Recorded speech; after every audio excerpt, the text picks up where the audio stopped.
भक्तों को ओम नमो शिवाय। ओम नमो शिवाय।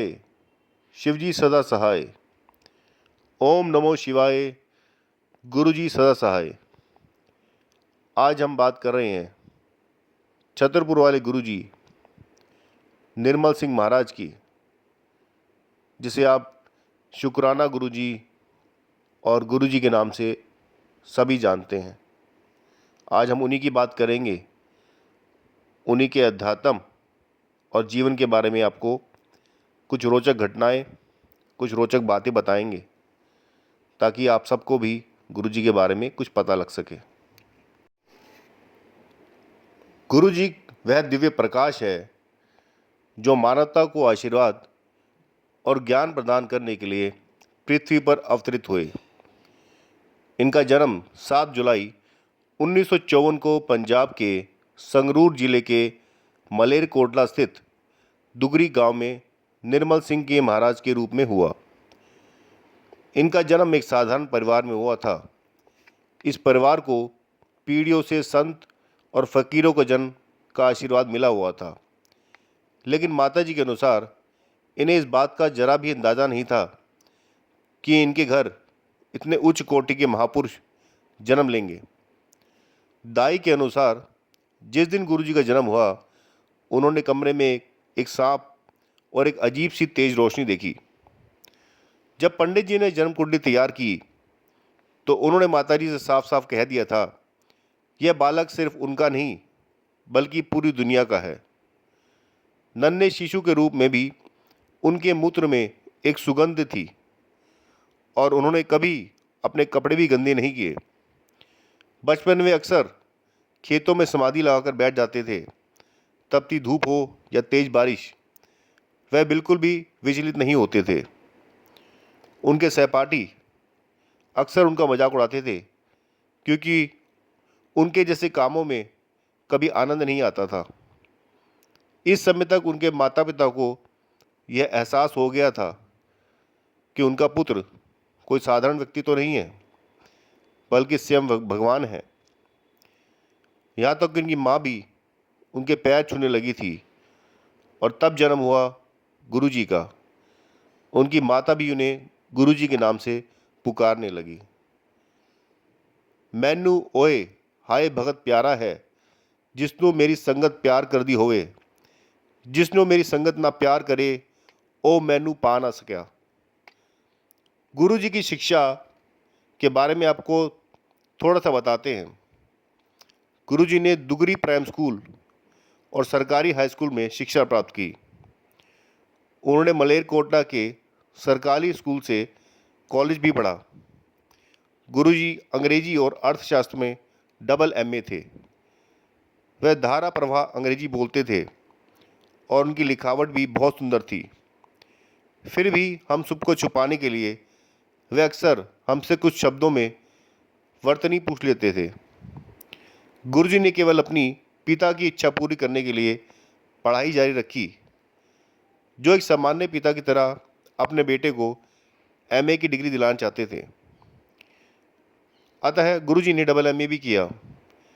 उनके पिता याद करते हैं कि उनका छोटा बेटा अक्सर खेतों में उनकी मदद करता था और फसल की पैदावार इलाके की अन्य लोगों की तुलना में कई गुना ज़्यादा थी। गुरुजी के अध्यात्म के प्रति रुझान की सबसे पहली ज्ञात घटनाओं में से एक है दुगरी स्थित संत सेवा दास जी के डेरा। वहाँ वो अक्सर जाया करते थे। संत जी एक उच्च कोटि के संत थे, जिन्होंने सांसारिक जीवन त्याग दिया था और उनके अनुयायियों की एक बड़ी संख्या थी। गुरुजी अक्सर डेरे में जाकर बैठते। हालांकि परिवार को ये पसंद नहीं था, क्योंकि वे चाहते थे कि वे साधुओं के बीच बैठने के बजाय अध्ययन में समय बिताएं। कभी कभी उन्हें एक कमरे में बंद कर दिया जाता था, लेकिन जल्द ही वह उसे खुला पाते और गुरुजी डेरे में साधुओं के बीच बैठे हुए पाए जाते। साधु अक्सर लोग कहते थे कि युवा गुरुजी को अकेला छोड़ दो, कि वह स्वयं तीनों लोकों के स्वामी है और उनके साथ हस्तक्षेप नहीं किया जाना चाहिए। गुरुजी के सहपाठी उनकी प्रसिद्ध उपलब्धि को याद करते हैं, जिसमें वे खाली दवाइयों को केवल अपनी उंगली से छूकर भर देते थे। एक बार परीक्षा के दौरान एक सहपाठी ने गुरुजी से अपनी कलम के लिए स्याही मांगी और गुरुजी ने उसे अपनी उंगली से छूकर भर दिया। उनके मित्रों ने कई बार गुरुजी को यह घटना सुनाई कि कैसे वे अक्सर उन कलमों में स्याही भर देते हैं जिनकी स्याही खत्म हो जाती थी। मैंने स्वयं गुरुजी को एक बार जालंधर में ऐसा करते देखा था। गुरुजी के पास एक डायरी थी जिसमें वे अपने पास आने वाले कुछ लोगों के पते लिखते थे। उस दिन मैं उनके आसन में बैठ गया और जब भी उन्हें किसी का पता लिखना होता वह मुझसे डायरी देने के लिए कहते। डायरी में रखा कलम काम नहीं कर रहा था। सुबह से ही संगत से पते लिखने के लिए कलम उधार ले रहे थे। शाम को गुरुजी किसी का पता लिखना चाहते थे और इससे पहले कि मैं किसी से कलम मांग पाता उन्होंने मेरी ओर देखा, कलम में फूंक मारी और लिखना शुरू कर दिया। मैं ये सुनिश्चित करना चाहता था कि कलम वास्तव में काम कर रही है या नहीं। इसलिए मैंने घुटनों के बल बैठकर देखा और हाँ, कलम काम कर रही थी। उन्होंने फिर मुझे मुस्कुराकर लिखा। वह दूसरों के सामने अपनी अलौकिक शक्तियों को दबाने और सामान्य देखने के लिए बहुत प्रयास करते थे, लेकिन अक्सर अपने शिक्षकों को कक्षा की सीट से अचानक गायब होने और अगले ही पल वापस आने से हैरान कर देते थे। उनके सहपाठियों को याद है कि उन्हें पेपर के सभी प्रश्न पहले से पता थे। गुरुजी के एक सहपाठी ने अक्सर यह घटना सुनाई जब वह अपने स्कूटर पे गुरुजी को कॉलेज लेने गए थे। गुरुजी के घर पहुंचने पर गुरुजी ने उनसे कहा कि उन्हें कुछ काम है और वह उनसे कॉलेज में मिलेंगे। गुरुजी के पास कभी स्कूटर नहीं था, फिर भी गुरुजी कॉलेज परिसर में खड़े होकर अपने दोस्त का इंतजार कर रहे थे। बस उसकी परीक्षा लेने के लिए गुरुजी का दोस्त गुरुजी के घर वापस गया और पाया कि गुरुजी उसके घर पर भी मौजूद थे। ऐसी कई घटनाएं हुई जहां गुरुजी को एक ही समय में एक से अधिक स्थानों पर मौजूद देखा गया है। एक अन्य घटना में गुरुजी के मित्र उन्हें तैरना सिखाना चाहते थे। चूँकि उन्हें भीगना पसंद नहीं था, इसलिए वे अक्सर विरोध करते थे। एक दिन सबने मिलकर गुरुजी को गांव के कुएं में फेंकने का फैसला किया। उनका एक मित्र कुएं में उतर गया और दूसरा गुरुजी को कुएं में धकेलने के लिए ऊपर ही रह गया।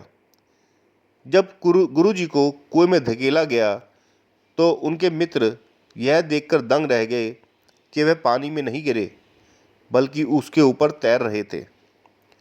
उनके मित्र डर गए और इससे पहले कि वह कुछ समझ पाते गुरुजी उनके पास कुएं से बाहर आ गए। उनके कपड़े पूरी तरह सूखे हुए थे। आज तक किसी को समझ नहीं आया कि गुरुजी कैसे बाहर आए या ये क्या चमत्कार था, वह पानी में क्यों नहीं गिरे। ऐसी कई घटनाएं हैं। गुरुजी को गंदे होना या अपने कपड़े गंदे करवाना बिल्कुल पसंद नहीं था। वह खेतों में सामान्य काम करने के इच्छुक नहीं थे। एक दिन गुरुजी के पिता ने जोर देकर कहा कि वह उनके साथ धान के खेतों में काम करे, और जैसे ही उनके पिता उन्हें वे खेतों में धकेलने वाले थे तो दो आदमी स्कूटर पर आए और कहा कि गुरुजी कहीं ज़रूरतमंद है, और गुरुजी को अपने साथ ले गए। माताजी अक्सर गुरुजी को गांव की चक्की से गेहूं या मक्का पिसवाने भेजती थी। गुरुजी घर से गेहूं और मक्का ले जाते और पिसवाने के बाद उसे गरीबों और ज़रूरतमंदों में बांट देते थे। अक्सर आपने देखा होगा कि गांव में लोग ट्रकों से बैलगाड़ियों से सफ़र करते हैं। एक दिन ऐसा ही हुआ। गुरुजी रात में एक लोगों से भरा हुआ ट्रक लेके आए और अपनी माँ को बहुत नाराज़ करते हुए उनसे कहा कि सबके लिए खाना बना दो। खाना खिलाने के लिए उन्होंने माँ को बहुत मिन्नतें की। तब माँ ने खाना बना दिया उन्होंने अपनी माँ द्वारा बनी हुई चटाइयाँ उनमें बांट दी और उनसे कहा कि वह सुबह तक आराम कर लें, जब तक वह उन्हें जाने न दे। जब परिवार से पूछा गया कि उन्होंने ऐसा क्यों किया, तो उन्होंने बताया कि अगर वह उन्हें रोककर घर नहीं लाते तो उनका एक्सीडेंट हो जाता, वो मर जाते। गुरुजी ने 1975 में अपना गांव और घर छोड़ दिया, जैसा कि उनके सहपाठियों ने बताया, और कॉलेज के बाद उन्होंने 1983 में कुछ समय के लिए पंजाब स्कूल शिक्षा बोर्ड के संगरूर स्थित क्षेत्रीय कार्यालय में लिपिक सहायक के रूप में भी काम किया। गुरुजी ने हमें बताया कि 8 वर्ष की आयु तक उन्होंने अपनी सभी इच्छाओं पर पूर्ण नियंत्रण कर लिया था। उन्होंने अपना सारा समय ध्यान को समर्पित कर दिया। कुछ समय बाद उन्होंने इस दुनिया में अपनी आध्यात्मिक यात्रा पूरी करने के लिए घर छोड़ दिया। वह अक्सर अपने किसी परिचित के घर में प्रकट होते, कुछ दिन रुकते और फिर चले जाते। जहाँ भी उनका मन करता, यहाँ तक कि कई दिनों के लिए गायब भी हो जाते। वह जहाँ भी रहते, लोग बीमारी या किसी अन्य समस्या से मुक्ति पाने के लिए उनके पास उमड़ पड़ते। जल्दी ही उनकी शक्तियाँ की खबरें पूरे पंजाब में फैल गई और लोग उन्हें ढूंढने लगे, चाहे वह कहीं भी हों। गुरुजी के पिता ने गुरुजी के जीवन जीने का तरीके पर कभी विश्वास नहीं किया और ना ही उन्हें पसंद किया। उसने गुरुजी को एक कमरे में जाते देखा जिसके पीछे एक बड़ा सा शेर था। वह डर गया और उसने देखभाल करने वालों को जगाया तो पता चला कि वह कमरा बंद है और गुरुजी ध्यान में बैठे हैं। उस दिन के बाद गुरुजी के पिता को समझ में आ गया कि उनका बेटा कोई साधारण इंसान नहीं, बल्कि एक खास इंसान है। गुरुजी भगवान शिव के अवतार थे और उन्होंने अपने अनेक भक्तों को दिव्य रूप में दर्शन भी दिए। गुरुजी अपने शरीर से दिव्य सुगंध उत्सर्जित करते थे जो स्वर्गीय गुलाबों के समान थी। आज भी उनके भौतिक रूप में विलीन होने के बाद उनकी सुगंध उनकी आध्यात्मिक उपस्थिति के प्रमाण के रूप में महसूस की जाती है। इस धरती पर अपनी छोटी सी यात्रा में गुरुजी ने लाखों लोगों के जीवन को छुआ, उन लोगों के भी जिन्होंने उनसे कभी मुलाकात तक नहीं की थी। वह किसी भी भक्त के व्यक्तित्व को देखकर उसके अतीत, वर्तमान और भविष्य के बारे में सब कुछ जान लेते थे। फिर भी वह उस व्यक्ति को अपनी इच्छा अनुसार आशीर्वाद देते थे। गुरुजी ने हजारों प्रकार के रोगों का निवारण किया। उन्होंने लोगों को कठिनाइयों से बाहर निकालने में मदद की और अपने पास आने वाले सभी लोगों को शांति और खुशी प्रदान की। उन्होंने उन लोगों को भी आशीर्वाद दिया जिन्होंने उन्हें कभी तक देखा नहीं था, लेकिन उनके रिश्तेदार और मित्र उनके पास आकर अपनी समस्याओं से उबरने के लिए उनसे मदद की याचना करते थे। उनकी संगत के दौरान, जैसा कि दैनिक सभाओं में कहा जाता था, मधुर गुरबानी और शब्द उस हाल में प्रवाहित होते जहां भक्त उनके सामने जमीन पर बैठकर ध्यान करते थे। वह उन्हें स्पर्श करके नहीं, बल्कि अपनी आध्यात्मिक शक्तियों से उनके जीवन पथ को बदलकर आशीर्वाद देते थे। अक्सर वह अपने भक्तों को ठीक कर देते, उन्हें स्वस्थ कर देते या उन्हें ऐसी चीज़ प्रदान कर देते जिनके बारे में उन्होंने सोचा भी नहीं होता। कई बार वह किसी भक्त को संगत के सामने खड़े होकर गुरुजी के आशीर्वाद के अपने दिव्य अनुभव को बताने के लिए कहते। वह परमपिता में विश्वास जगाने का एक तरीका भी था, ताकि अगर किसी भक्त में कोई किंतु परंतु हो, जैसा भी कहते थे। इसे सत्संग कहा जाता था। प्रत्येक सत्संग का समापन सभी को उदारतापूर्वक लंगर परोसने के साथ होता था। गुरुजी के लंगर में उनका दिव्य आशीर्वाद होता था और जैसे अनगिनत उदाहरण हैं जहां भक्त केवल उसमें भाग लेने मात्र से ही ठीक हो जाते थे। संगत के दौरान प्रसाद रूप के परोसी जाने वाली चाय के बारे में भी कहा गया है। आज गुरुजी के भौतिक रूप से चले जाने के बाद लंबे समय बाद भी भक्तगण उनके अनगिनत आशीर्वाद प्राप्त करने के लिए बड़े मंदिर में आते हैं। उन्होंने हमेशा कहा था कि कोई भी उनके मंदिर में प्रवेश करता है तो उसे किसी न किसी रूप में आशीर्वाद मिलता है, और ऐसा आज भी होता है।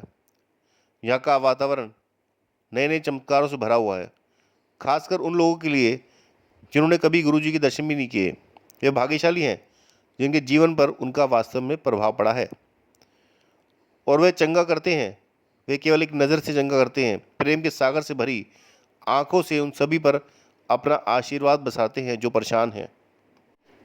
90 के दशक में उन्होंने छतरपुर के भट्टी बाइंस क्षेत्र में एक शिव मंदिर बनवाया था, जिसे उनके भक्त बड़ा मंदिर के नाम से जानते हैं। अब यहाँ उनकी समाधि है। गुरुजी की कृपा की वर्षा धरती पर बरसने लगी, जिससे लाखों लोगों के कष्ट, काम और सत्संग होने लगे। यहीं पर भारत और दुनिया के विभिन्न हिस्सों से लोग उनका आशीर्वाद लेने आते थे। गुरुजी के सत्संग में परोसे जाने वाली चाय और लंगर प्रसाद में उनकी विशेष दिव्य कृपा होती थी। भक्तों ने उनकी कृपा का विविध रूपों में अनुभव किया।